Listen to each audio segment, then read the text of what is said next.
Good morning and welcome back to my channel.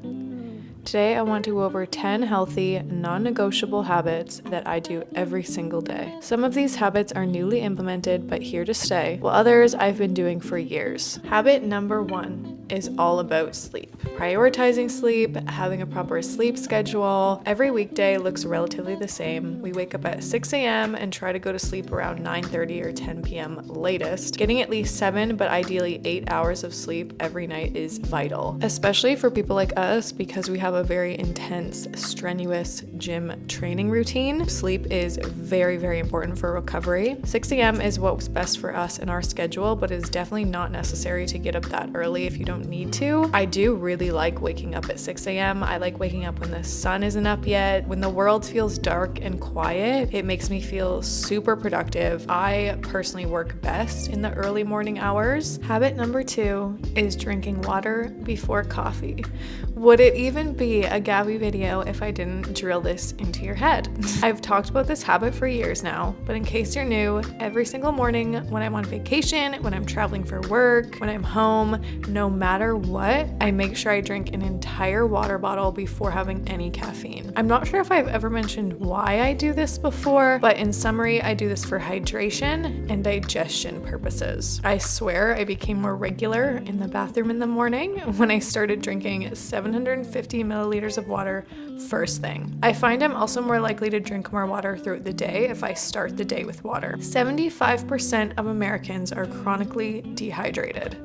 Start your day with water. It's a simple addition to your life and it can make a huge difference in your overall health and well-being. My third healthy habit is doing my skincare routine every morning before I start working.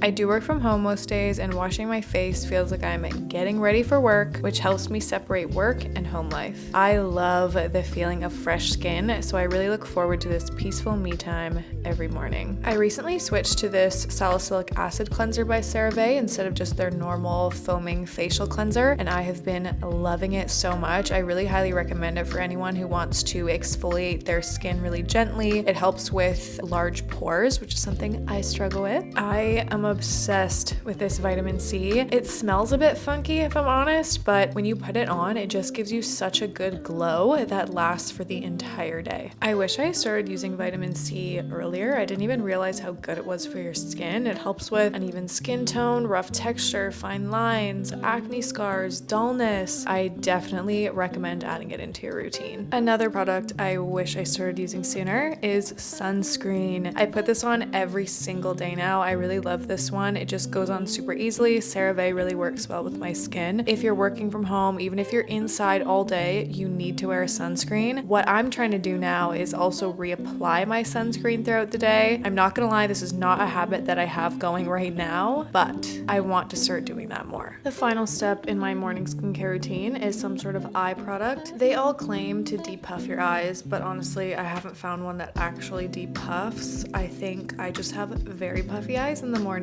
Something else I've noticed about myself is that when my hair is dirty and disgusting and I don't do anything with it, I feel dirty and disgusting all day. I'm not as productive. I just feel grubby. I only wash it once a week. So on those days where it's super greasy, if I braid it or put it back in a ponytail or just at least do something to my hair, it makes me feel so much more put together. Just this entire getting ready process in the morning is very therapeutic for me.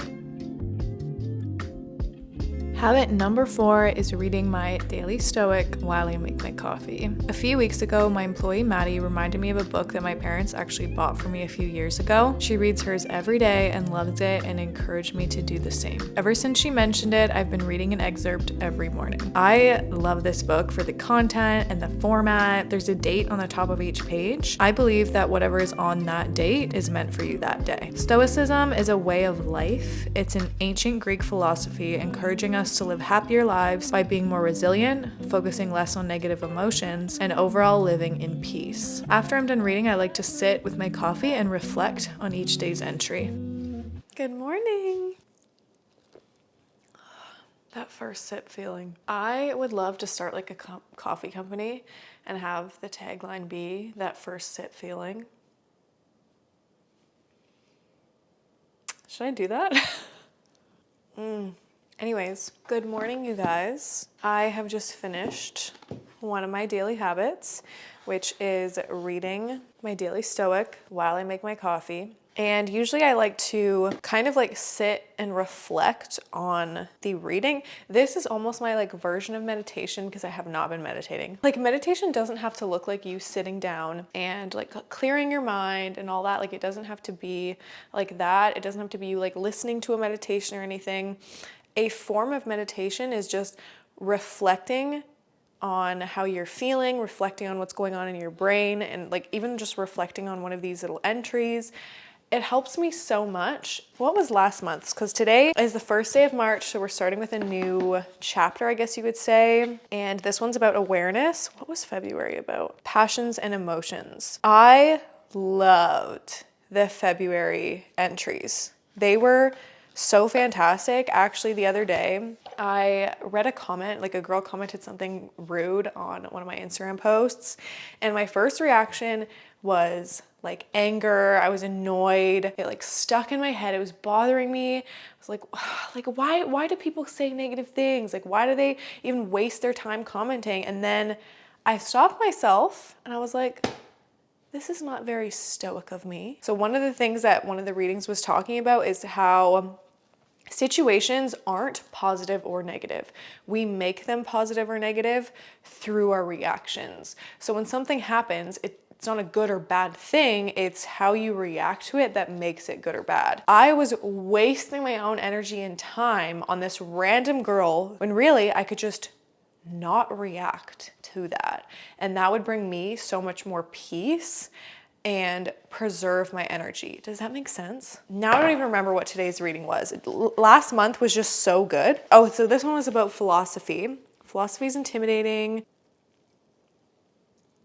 I think today's entry is about kind of what I was talking about actually with awareness, and the type of meditation that I do right now is just reflecting and being aware of how I'm feeling, because a lot of the time, especially in this like social media age, we tend to distract ourselves constantly instead of feeling our emotions and being aware of how we're feeling. And I think that's what this is getting at today. It is thought that an animal has self-awareness when it is able to fully recognize itself in the mirror. Perhaps we could say that we begin our journey into philosophy when we become aware of the ability to analyze our own minds. Interesting. I'm interested to see how this March chapter will go. So I know this is a healthy routines video, and I have to mention this because it has been confusing me. I always see so many posts and videos and like articles about people saying that coffee on an empty stomach is bad for your hormones, especially for girls. It's like just not good for you, period. Does that count if I drink 750 milliliters of water before? I genuinely don't know. I genuinely don't understand. Why is this bad for my hormones? I don't feel like it affects it, but then again, I've been doing this for so long, like I love having my morning coffee. I depend on it to get me out of bed. I cannot function if I don't have this part of my routine. So I need you guys to explain this to me. Does it count if I drink a bunch of water before? I was trying to get into bone broth because we'll get into it, but I'm just trying to be a lot healthier overall. I've implemented some other things. Anyways, I've been trying to find a bone broth I like. I feel like I've had a lot of inflammation ever since I've started CrossFit. I just feel like sometimes I'm very like puffy and uncomfortable, and my recovery is not as good, and I'm sore all the time. So I feel like just because I've been putting my body through a lot of stress, I'm trying to do some more anti-inflammatory things or ingest them. Bone broth is good for inflammation. It's good for your gut. It also has collagen and protein, so good for hair, skin, nails, good as a little protein hit, but it's disgusting. It's the worst thing I have ever tasted. And that's not even an exaggeration. I think I need to get a different type or something, but I've tried these two kinds. So this one I ordered on Amazon, and the reason I got it is because the only ingredient is bone broth powder. Some of them have like a big list of ingredients, and I don't even know what some of the ingredients are, which kind of freaks me out. But the only ingredient was bone broth powder. My plan was to drink my water every morning, then drink my bone broth. So I'm getting some calories in, getting some protein, getting some collagen first thing, and then have my coffee. And I wanted to see how the difference was with that. I could not get through a single glass of this. I feel like I'm drinking a dead chicken, and not like a normal way, like roadkill chicken. It's just the worst. Actually, it wasn't the worst, because this one was worse. This is Bone Brew House instant chicken broth, the wild mushroom flavor. They have a coconut Thai one as well that maybe we'll try it later together, because I haven't tried that one yet. And my mom said that one's a lot better than the wild mushroom one. But the wild mushroom one, I almost couldn't even bring myself to take a sip of it, because I kid you not, it smelled like throw up, like human vomit. And I am not over exaggerating. I almost puked when I took a sip of it. Like, I do not understand how people are like, my morning bone broth. So I don't know if you guys can maybe recommend some brands that taste a lot better. I've seen the like Fire and Kettle one before, and also suggest how I can use these, because I don't want to waste them. So I'm thinking I can put them in like soups. I made chili last night. I should have tossed some of this in the chili. This one tasted like roadkill chicken, and this one tasted like human throw up.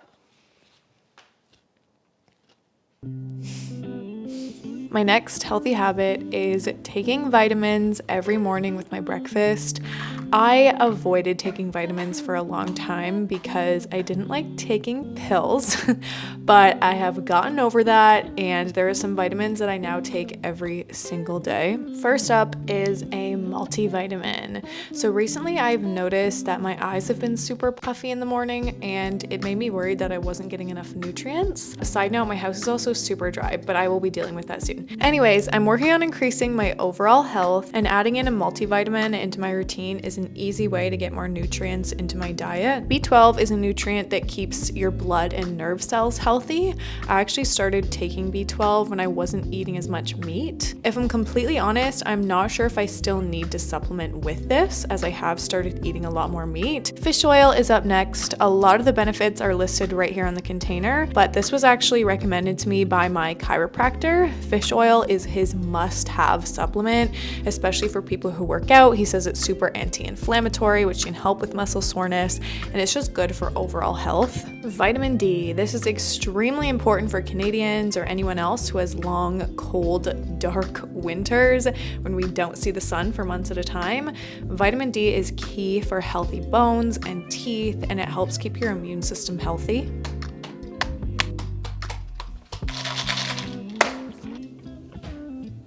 Next is my Alani Nu Super Greens powder. I just recently started taking this again. Side note, my fish oil is usually Alani too, but I was out of it. Greens are fantastic. They provide a blend of fresh greens and fruits, prebiotics, probiotics, and digestive enzymes, which helps with your digestive system and your immune support.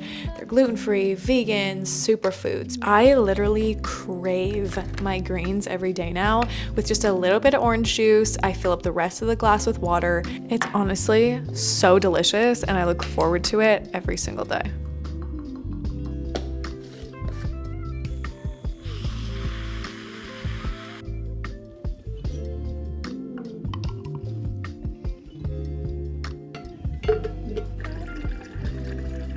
My next healthy habit is maintaining cleaning and household chores instead of letting them build up. Ever since moving into our new home, we've been quite good at this. If I make a mess, I clean it right away. This way, on weekends, all we need to do is deep clean things like the shower or wash the floors or clean the stove top, but everything else is maintained throughout the week. Letting a mess build up really stresses me out. Any sort of clutter stresses me out. I think your environment is very important, especially for me as someone who works from home. I feel like I'm a lot more productive when the space I'm in is clean and clutter-free. Plus, taking 20 minutes to do a quick kitchen or office cleanup allows me to have a little mental break from working and a little screen break. I find it easier to refocus and regroup and get back into work mode after a quick power clean.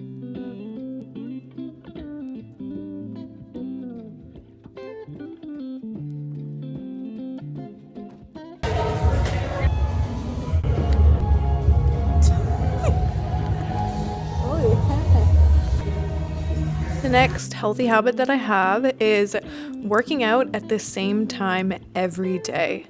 Make it a routine, Make it part of your lifestyle. Find a way to be physically active that you truly enjoy. This time of day is also important for me because it's sometimes the only time of day that I can be social and be around people with similar interests as me. I was listening to Johan Hari on a podcast. He wrote the book called Lost Connections, and he was talking about how the rise in depression and anxiety is tied to directly how humans have evolved in recent years. We used to live together in tribes. We worked together as a unit. We were always together as a family. Today, we're very isolated and lonely, and most of the time we don't even realize it. Scrolling on social media is not socializing. Being around your tribe is so important to our mental state. I consider my family and my gym friends all a part of my tribe. The gym is so much more than physical health for me. It's massively important to my mental and emotional health as well.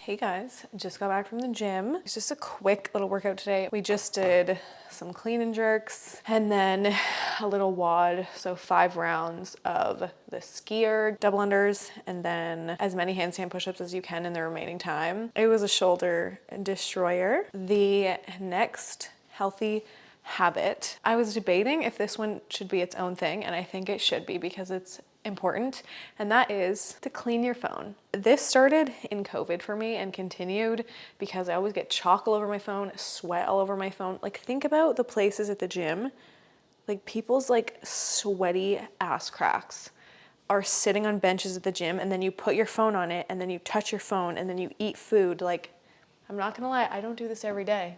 I wish I did, but I don't. I do this probably a couple times a week whenever I feel like my phone's really nasty or if I touch it a lot at the gym. So here's your reminder to wash your phone. I'm gonna get back to making dinner now. I'm making salmon Mediterranean quinoa bowls. I'm kind of throwing everything together. These aren't the ideal ingredients that I wanted. For example, I wanted to use chicken and not salmon, but we had a really, really big piece of salmon this week from Costco, so we're having salmon. I don't know if that's gonna work in a Mediterranean bowl, but we're gonna see. Quinoa's cooking. So this is a very, very quick, simple meal, especially if your meat or your protein's already ready. Very quick. I am the queen of quick, simple, easy meals. My second last healthy habit is something that I'm newly trying to implement a little bit more, and that is food diversity. As most of you know, I have a history with eating disorders and struggling with my relationship with food. I now eat intuitively, so I don't track anything, but I am trying to add more healthy, nutritious foods into my diet. It's better to add as many healthy foods as you can versus focusing on cutting out foods. I am brutal with eating the same thing over and over, which I think has taught my gut to only be used to certain foods. I notice now when I eat something out of the norm for me, even if it's super healthy, I will easily get very bloated from it. Having a more diverse diet puts you at lower risk of developing intolerances to foods. An example of this is when people cut out gluten or dairy because it's a fad diet, but then they develop a real gluten intolerance because they taught their body to be intolerant to it. Do not cut out foods that you don't need to. I naively used to assume that eating the same thing over and over was better for your gut because it gets used to the foods you're eating, which technically can be considered true, but then as soon as you eat something you don't usually eat, your body doesn't know how to handle it. Having diversity in your diet is so important to having healthy gut microbiome, and having good gut health is vital. 90% of serotonin in our body is created in our gut lining. Our mental state is tied directly to our gut health. Diversifying your diet is also good for getting more nutrients in versus the same nutrients all the time. Number 10, my final healthy habit is reading before bed and having a wind down routine. My brain is running at 1,000,000 miles per hour during the day, and if I just hop into bed without doing my wind down routine, my brain will not shut off. I don't think I've ever once scrolled on my phone in bed. My bed is a sacred no screens area. Every night I plug my phone in to charge face down, I grab my book, and I hop into bed. I highly recommend having the same rough bedtime every night, never bringing your phone into bed, and always reading before you go to sleep. These things really help me relax and fall asleep so much faster.